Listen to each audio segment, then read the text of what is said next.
আজ দিনটা ছিল 15ই আগস্ট আর আমার মায়ের জন্মদিন। তাই দুই বোন মিলে সাজিয়ে গুজিয়ে মাকে নিয়ে বেরিয়ে পড়লাম মুভি দেখতে। মুভি ডেটও বলতে পারো। গাড়িতে বসে মিছিল দেখতে দেখতে পৌঁছে গেছিলাম সিটি সেন্টার আইনক্স। গিয়ে মাকে বললাম, মা একটু এসো, তোমার ভিডিও শ্যুট করি। দেখেন ভিডিও শ্যুট সেরে পপকর্ন নিয়ে পপকর্ন খেতে খেতে দেখে ফেলেছিলাম ঋত্বিক রোশনের জবরদস্ত এন্ট্রি।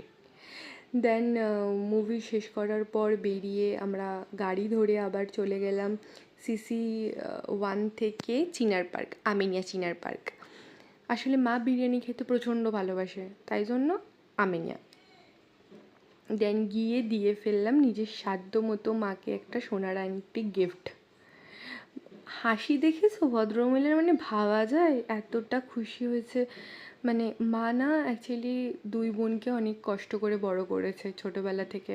তো এবার তো আমাদের দায়িত্ব মাকে ভালো রাখার, ওনাকে পৃথিবীর সব সুখটুকুনি নিজের সাধ্য মতো দেওয়ার। যেটুকুনি দিতে পারবো, জানি না কতটা দিতে পারবো, বাট নিজের সাধ্য মতো সবটা দেওয়ার চেষ্টা করব। বোনও গিফট দিয়ে দিয়েছিল প্রচণ্ড সুন্দর একটা ব্রেসলেট। দেন অর্ডারও চলে এসেছিলো, খাওয়া দাওয়া করা হয়ে গেল। আচ্ছা, তোমরা ভাবছো নিশ্চয়ই যে এটা তো কেক কাটলো না। কাটবো। বোন প্রচণ্ড সুন্দর একটা নিজের হাতে কেক বানিয়েছে, যেটা বাড়ি গিয়েই মা কেটে ফেলেছে। আর আমি সত্যি বলছি মা, আমি নিজের হৃদয় প্রাণ থেকে চাই আমার মা অনেক ভালো থাকুক।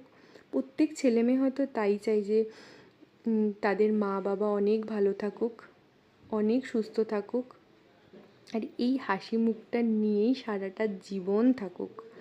মা তুমি ভালো থেকো সারাটা জীবন।